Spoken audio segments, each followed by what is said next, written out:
नमस्कार दोस्तों, थिंगाइस में आपका बहुत बहुत स्वागत। आज हम इंडियन एंथ्रोपोलॉजी पर चर्चा कर रहे हैं। नृतत्व शास्त्र, उत्पत्ति एवं विकास, ऐतिहासिक परिप्रेक्ष्य। चलिए चर्चा की शुरुआत करते हैं। सबसे पहले हम विश्व संदर्भ को देखेंगे। किसी भी विषय का ऐतिहासिक परिप्रेक्ष्य में अध्ययन एवं प्रस्तुतिकरण विषय को पूर्णता प्रदान करता है। इतिहास हमारे सांस्कृतिक विरासत एवं धरोहर का साक्षी है।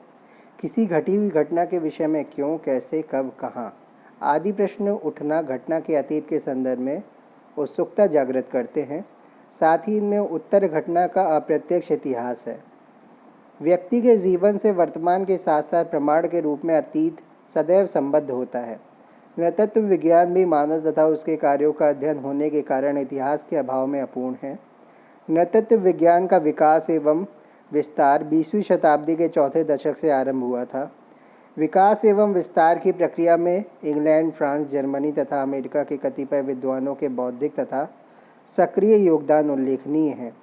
नृतत्व शास्त्र के किसी भी अध्ययनकर्ता के लिए ऐतिहासिक परिप्रेक्ष्य में अध्ययन काल केवल उत्सुकता ही नहीं अपितु वह विषय की अभिव्यक्ति के लिए भी आवश्यक है। मानव विज्ञान पूर्व में मनोविज्ञान एवं समाजशास्त्र के साथ ही संबद्ध था। इसके पृथक एवं स्वतंत्र अस्तित्व को स्थापित करने में जिन विद्वानों, दार्शनिकों और इतिहासविदों ने अथक प्रयास किए हैं वे मानव विज्ञान के क्षेत्र में सदैव सराहनीय रहेंगे। इस अध्ययन में विभिन्न विद्वानों के बौद्धिक योगदान को पहले विश्व स्तर पर और उसके उपरांत भारतीय स्तर पर प्रस्तुत किया जा रहा है। स्पष्ट है कि इन सभी विद्वानों ने इसे इतिहास के रूप में अतीत से वर्तमान को समझने का प्रयास किया है। नृतत्व शास्त्र के उत्थान एवं विकास को तार्किक, वैज्ञानिक व अर्थपूर्ण अध्ययन की दृष्टि से विभिन्न नृतत्व शास्त्रियों ने मानव शास्त्र को 4 भागों में विभाजित किया है। इस कार्य में सर्वश्री हैडन 1934, पेनीमन टीके 1935, लेवी एचआर 1936 का योगदान विशेष रूप से उल्लेखनीय है। इन्होंने नृतत्व शास्त्र का विश्लेषणात्मक अध्ययन करके उसके क्रमबद्ध विकास पर प्रकाश डाला है। संपूर्ण विश्व में सामाजिक मानवशास्त्र के विश्लेषण एवं निरूपण को देखते हुए पेनीमेन ने इस विषय के विकास को 4 कालावधि के अंतर्गत अंकित किया है। पहला है निर्माणात्मक काल, जिसको हम कहते हैं फॉर्मुलेटिव पीरियड 1835 से पूर्व। दूसरा है अभिकेंद्रित काल, कन्वर्जेंट पीरियड 1835 टू 1859। तीसरा है रचनात्मक काल, कंस्ट्रक्टिव पीरियड 1860 टू 1900। चौथा है समालोचनात्मक काल, क्रिटिकल पीरियड 1900 से ऑनवर्ड। पेनीमन ने सामाजिक मानवशास्त्र को ऐतिहासिक परिप्रेक्ष्य में वैज्ञानिक धरातल पर विश्लेषित एवं निरूपित करने के उपरांत इसे क्रमबद्ध रूप में प्रस्तुत करने का प्रयास किया है। पेनीमेन की पुस्तक नृतत्व विज्ञान के 100 वर्ष का प्रकाशन 1935 में हुआ था। यह पुस्तक मुख्यतः सामाजिक मानवशास्त्र के विकास के विभिन्न पहलुओं तक ही सीमित थी। इसके उपरांत 1935 के पश्चात के विकास का प्रश्न उत्पन्न होता है, जब विश्व के विभिन्न सामाजिक मानवशास्त्रियों ने विभिन्न सामाजिक संस्तरों को एवं मानव समुदायों में निहित समस्याओं को वैज्ञानिक एवं समालोचनात्मक रूप से अध्ययन प्रस्तुत किए। लगभग इसी समय विभिन्न सामाजिक विचारकों ने समाज एवं समुदाय का अध्ययन सैद्धांतिक विकास की दृष्टि से प्रारंभ किया। पेनीमेन द्वारा वर्गीकृत इन चार कालावधि के अंतर्गत विश्व स्तर पर जिन सामाजिक मानवशास्त्रियों ने इस विषय का वैज्ञानिक, समालोचनात्मक, सैद्धांतिक एवं विश्लेषणात्मक अध्ययन किया है, उनकी विवेचनात्मक प्रस्तुति आवश्यक है। निर्माणात्मक काल अवधि सन 1835 से पूर्व। इस समयावधि में ग्रीक सामाजिक विचारक एवं दार्शनिकों ने सामाजिक तथ्यों एवं उद्देश्यों की विश्लेषणात्मक विवेचना की है। इसमें हीरोडोटस 484 से 425 ईसा पूर्व, डेमोक्रेटस 460 से 370 ईसा पूर्व, प्रोटोगोरस 480 से 410 ईसा पूर्व, साक्रेटिस 470 से 399 ईसा पूर्व, ल्यूक्रेटस 99 से 55 ईसा पूर्व को उद्धृत करना अत्यंत आवश्यक होगा। हेरोडोटस ने अपनी प्रवासीय प्रवृत्ति के कारण दूर दूर के प्रवास के अनुभवों के आधार पर विश्व की विभिन्न प्रजातियों एवं संस्कृतियों का गहन अध्ययन किया। अतएव प्राचीन ग्रीक साहित्य में उन्हें इतिहास के पिता के नाम से संबोधित किया गया है। लिखित प्रमाणों के आधार पर यह कहा जा सकता है कि हेरोडोटस ने पूर्व से पश्चिम की ओर 2720 किलोमीटर 1700 मील तथा उत्तर से दक्षिण की ओर 2560 किलोमीटर 1600 मील की लंबी यात्रा की, जबकि आज की तुलना में उन दिनों आवागमन के साधन बिल्कुल ही विकसित नहीं थे। हेरोडोटस अपनी यात्रा के दौरान 50 से भी अधिक प्रजातियों से संपर्क में आने के कारण उन समुदायों एवं प्रजातियों की संस्कृति, प्रथाओं, परंपराओं का विस्तृत अध्ययन करते हैं। वस्तुतः उन्हें इतिहास के पिता कहने की अपेक्षा ग्रीक प्रजातियों का पिता कहना अधिक तर्कसंगत होगा। हेरोडोटस के समकालीन लेखकों ने मात्र संस्कृति एवं संस्कृति उद्विकास की विवेचना की है, किंतु हेरोडोटस के लेखन में संपूर्ण व्यवहारिक जीवन, उनकी अर्थात जिन प्रजातियों व समुदायों से उन्होंने संपर्क साधा, बोलचाल की भाषा, शारीरिक प्रकार, भौतिक, सांस्कृतिक, विवाह, तलाक, सामाजिक कानून, प्रथा, शासन, न्याय, युद्ध प्रकार, धर्म आदि प्रमुख रूप से उल्लिखित हैं। हेरोडोटस ही प्रथम व्यक्ति थे जिन्होंने कुआं के विषय में चर्चा की। कुआं प्रथा के अनुसार पत्नी के प्रसव के समय पति भी प्रसव पीड़ा के अनुभव का नाटक करता है। उन्होंने विवाह पूर्व यौन संबंधों के विषय में और पित्त सत्तात्मक विवाह प्रथा पर अपने विचार प्रस्तुत किए। यह कदापि विवादास्पद नहीं है कि हेरोडोटस को ग्रीक संस्कृति का बड़ा अभिमान था। अतएव यह कहा जा सकता है कि उस समय प्रचलित आदिकालीन एवं असभ्य संस्कृति की तुलना में उन्होंने अपनी संस्कृति को ही परिष्कृत एवं उच्च माना है, किंतु उनका उद्देश्य विश्व संस्कृति के विभिन्न पहलुओं को समुचित रूप से प्रस्तुत करना था। उन्होंने समस्त मानव प्रथाओं को महत्वपूर्ण एवं श्रृंखलाबद्ध माना है।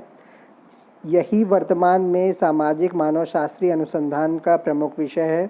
हेरोडोटस के सृजनात्मक योगदान को वर्तमान युग के नृतत्व शास्त्रीय साहित्य की तुलनात्मक परिदृष्टि में देखने पर निसंदेह यह कहा जा सकता है कि उनका जनजातीय संस्कृति क्षेत्र में उल्लेखनीय योगदान है, जबकि उन दिनों मानवशास्त्र की पृथक विषय के रूप में कोई अभिव्यक्ति नहीं थी। इस प्रकार उनका यह प्रयास मानवशास्त्र के उद्विकास एवं निर्माणात्मक काल में नींव के रूप में सराहनीय है। मानवशास्त्र के क्षेत्र में हेरोडोटस के पश्चात कुछ और ग्रीक विचारक समाज में निहित विशिष्ट पहलुओं एवं समस्याओं के अध्ययन की ओर उन्मुख हुए और मानव संस्कृति के भौतिक सामाजिक उद्विकास को यथासंभव सामाजिक मानवशास्त्र के अंतर्गत प्रकाशित किया। इस श्रृंखला में डेमोक्राइटस 460 से 370 ईसा पूर्व के योगदान का उल्लेख करना आवश्यक होगा। डेमोक्राइटस ने समाज में प्रचलित मानवीय प्रथाओं को सैद्धांतिक रूप से अध्ययन कर सफलतापूर्वक समाज के सम्मुख प्रस्तुत किया। उन्होंने ये स्पष्ट रूप से दर्शाया कि मानवीय आवश्यकताएं समाज में होने वाले विकास की जननी है। उनके मतानुसार एक अकेला व्यक्ति आत्मसुरक्षा की मनोवृत्ति के कारण बीहड़ जंगलों एवं गुफाओं में नहीं रह सकता था। अतएव दैनिक गतिविधियों के लिए समाज में निहित अन्य व्यक्तियों की सहायता आवश्यक थी। इसी के फलस्वरूप सामाजिक संगठन एवं सामाजिक अंतःक्रियाएं सक्रिय हुई। परिणाम स्वरूप मानव की इसी प्रारंभिक अवस्था के कारण सभ्यता का जन्म संभव हुआ। इसके उपरांत मानव सभ्यता का क्रमिक विकास हुआ। सामाजिक निरंतरता के संदर्भ में डेमोक्राइटस ने सामाजिक विकास के सिद्धांत को प्रतिपादित किया।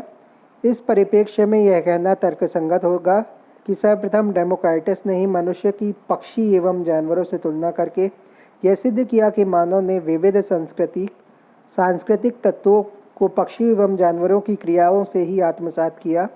उदाहरण के लिए बुनने की कला का अनुकरण मकड़ी से, वास्तुकला का अनुकरण चिड़िया से, सुरीली आवाज़ नाइटेंगल से एवं गाना हंस से सीखा। गाना कैसे सीखा? हंस से सीखा।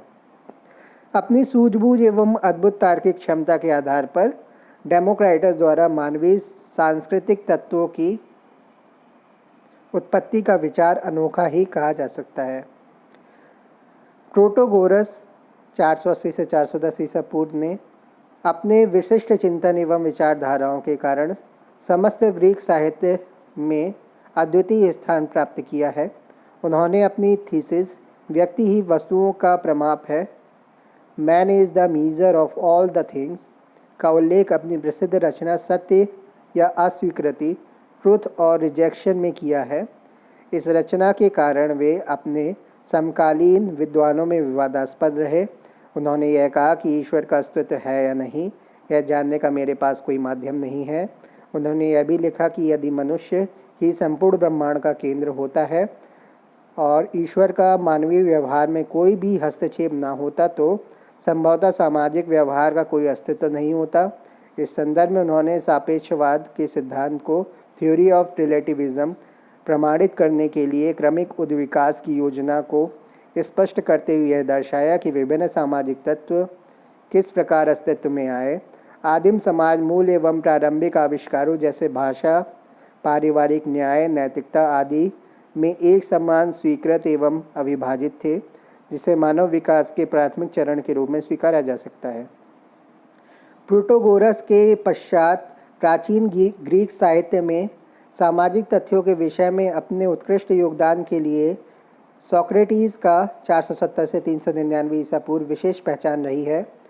प्रोटोगोरस के मतानुसार प्रत्येक समाज निश्चित ही कुछ सार्वभौमिक मूल्यों से मार्गदर्शित होता है, जिनमें विविध सामाजिक प्रथाओं का उद्भव होता है। इसके अतिरिक्त उन्होंने इस तथ्य की भी पुष्टि की है कि सामाजिक सार्वभौमिक नीति सामाजिक नैतिकता से संबंधित है, जबकि सार्वभौमिक मान्यताएं मनुष्य के सामाजिक जीवन का अभिन्न अंग होती है। उन्होंने यह भी दर्शाया कि ये मानव जीवन की सार्वभौमिक विशेषताएं जिन्हें अनुभव नहीं किया जा सकता। कभी कभी उन्हें शब्दों के माध्यम से व्यक्त करना समस्याप्रद हो जाता है। उनके मतानुसार मानव जीवन की सार्वभौमिक विशेषताओं को अपनाने के लिए औपचारिक शिक्षा की आवश्यकता नहीं होती। उन्हें व्यक्ति दैनिक जीवन में स्वयं अपने आप सीख लेता है। उन्होंने आगे यह भी कहा कि किसी भी व्यक्ति की भूल का कारण अनभिज्ञता हो सकती है और इसी अनभिज्ञता एवं अस्पष्ट सामाजिक नियमों में व्यक्ति दास की भांति जीवन व्यतीत करता है। इस प्रकार सोक्रेटिस ने विशेष आग्रह से कहा कि सामाजिक व्यवहार के विषय में औपचारिक प्रशिक्षण पर्याप्त नहीं है, अपितु उसे व्यक्तिगत एवं प्राकृतिक रूप से ज्ञान अर्जित करना आवश्यक है। व्यक्ति के व्यवहारिक प्रकार सामाजिक व्यवहारिक अभिव्यक्ति इस प्रकार से होनी चाहिए जो सामाजिक लोकाचार को समझने में सहायता प्रदान करे। अतः इस दिशा में सोक्रेटिस प्रमुख रूप से सामाजिक जीवन का दार्शनिक पक्ष प्रस्तुत कर अपने समसामयिक ग्रीक अभिजात वर्ग में चर्चित रहे। साथ ही उनके इस दार्शनिक पक्ष को भी स्वीकृत किया गया।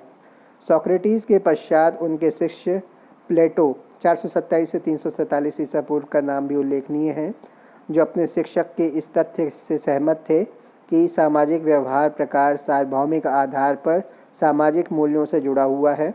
प्लेटो ने ज्ञानार्जन के विभिन्न स्रोतों के विषय में सोक्रेटिस द्वारा कई अनुत्तरित प्रश्नों के उत्तर सफलतापूर्वक दिए हैं। कई समालोचकों ने स्पष्ट रूप से कहा है कि प्लेटो की रुचि वास्तव में ना तो समाज की उत्पत्ति के विषय में थी, ना किसी सैद्धांतिक ढांचे में ही। इस संदर्भ में यही कहा जा सकता है कि यह सोक्रेटिस का एक बौद्धिक प्रयास मात्र था जो आदर्श समाज की कल्पना साकार करने में प्रयुक्त किया जा सकता है। उद्विकास की दृष्टि से प्लेटो के मतानुसार मानवीय समाज का विकास एक पक्षीय था। उनके इस कथन का प्रमुख उद्देश्य समाज में निहित ऐसे तत्वों की खोज करना था जो समाज का बहुमुखी विकास होते हुए भी सभी युगों में स्थिर व अथवा अचल रहा हो। प्लेटो ने स्पष्ट रूप से व्यक्त किया कि ग्रीक जनांकीय अवधारणा के अनुसार जिस नगर एवं राज्य में जनसंख्या का आधिक्य ना हो वही प्लेटो के आदर्श समाज राज्य है, किंतु इस ओर भी भरपूर ध्यान केंद्रित करना महत्वपूर्ण है जिसमें सीमित एवं उपयुक्त संवर्धन रिप्रोडक्शन संभाव्य हो। यह प्रथम एवं विस्तृत योजना थी जिसे इन सामाजिक विचारकों ने दूरदर्शिता से प्रस्तुत किया। अंत में यही कहा जा सकता है कि प्लेटो के तर्क आधुनिक मानव शास्त्रीय अनुसंधानकर्ताओं से कदापि मेल नहीं खाते। यद्यपि कुछ निष्कर्ष 19वीं शताब्दी के उद्विकास से संबंधित विशेषज्ञों की विषय वस्तु विशेषकर हेनरी मेन के पितृसत्तात्मक परिवार की उत्पत्ति से मिलते जुलते हैं। सभी ग्रीक दार्शनिक एवं विचारकों में एरिस्टोटल 384 से 322 ईसा पूर्व, अरस्तु जिन्हें कहते हैं, की स्थिति सर्वोच्च है। एरिस्टोटल ने ही सर्वप्रथम नृतत्व शास्त्र शब्द का प्रयोग करने के उपरांत अपनी स्वयं के विषय में कहा था कि उनके मानव एवं समाज पर विचार संपूर्ण मानव जीवन दर्शन में आज भी अध्ययन की दृष्टि से महत्वपूर्ण है। उनके बहुआयामी व्यक्तित्व के साथ ही उनकी विविध प्रकार की अभिरुचियाँ भी थीं। उन्होंने यह विवेचना की कि सामाजिक तत्व सदैव अस्तित्व में रहते हैं, अतः भूतकाल को प्रस्तुत करने हेतु सामाजिक तत्वों का गहन अध्ययन करना आवश्यक है। उन्होंने विशेष आग्रह से कहा, मानव की भौतिक आवश्यकताएं होती हैं जिन्हें वह प्रयास करके पूरी करता है। किसी भी नगर का अस्तित्व मानव के अभाव में संभव है, किंतु नगर का अस्तित्व तभी विद्यमान रह सकता है जब व्यक्ति का जीवन सुचारू रूप से गतिशील होने में सक्षम हो। उन्होंने इस तथ्य को भी स्पष्ट रूप से इस प्रकार व्यक्त किया कि मानव जीविकोपार्जन से संबंधित आवश्यकताओं की पूर्ति पौधों एवं जानवरों की संवेदनशीलता से करता है और मानव ही एक ऐसा जीव है जिसमें बुद्धिमत्ता से मूल्यांकन करने की शक्ति होती है, जो भाषा, अभ्यास यानी आदत, प्रथा एवं नाना प्रकार के तर्कों से प्रस्फुटित होती है। एरिस्टोटल की सामाजिक एवं संस्कृति का अध्ययन करने की विधि आधुनिक काल के अध्ययन पद्धतियों से अधिक निकट थी। इसके साथ ही यह भी देखा गया कि उनकी अध्ययन पद्धति संपूर्ण रूप से मानवशास्त्रीय एवं अंतर्दृष्टीय थी, जिसे संस्कृति के अंतर्गत सीखने की प्रक्रिया द्वारा अर्जित किया जा सकता है।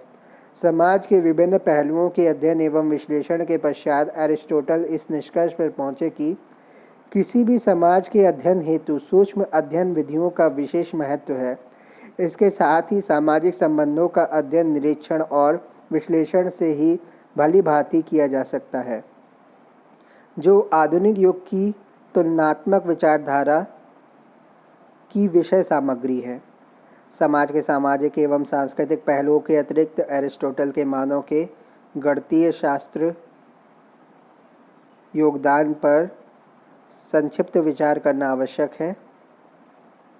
इस संबंध में जानवरों के वंशज, जानवरों का इतिहास एवं प्राणी शास्त्र योगदान पर संक्षिप्त विचार करना आवश्यक है। इस संबंध में उनके जानवरों के वंशज, जानवरों का इतिहास, जानवरों की गतिविधियाँ आदि लेख उल्लेखनीय हैं। वर्तमान में शारीरिक मानवशास्त्रियों एवं प्राणी शास्त्रियों से विभिन्न प्राणी शास्त्रीय निष्कर्षों को प्रतिपादित करने के लिए सामाजिक जीवन की अंतर्दृष्टि का प्रयोग किया है।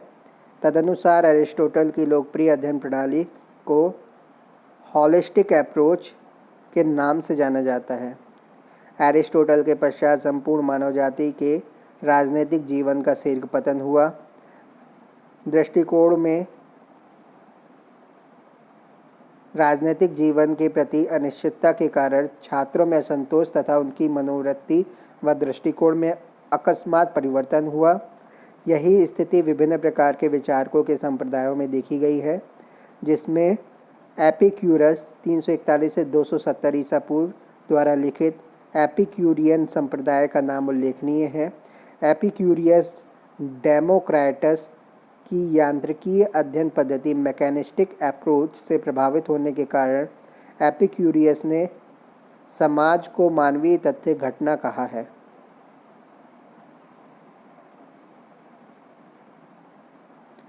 धन्यवाद।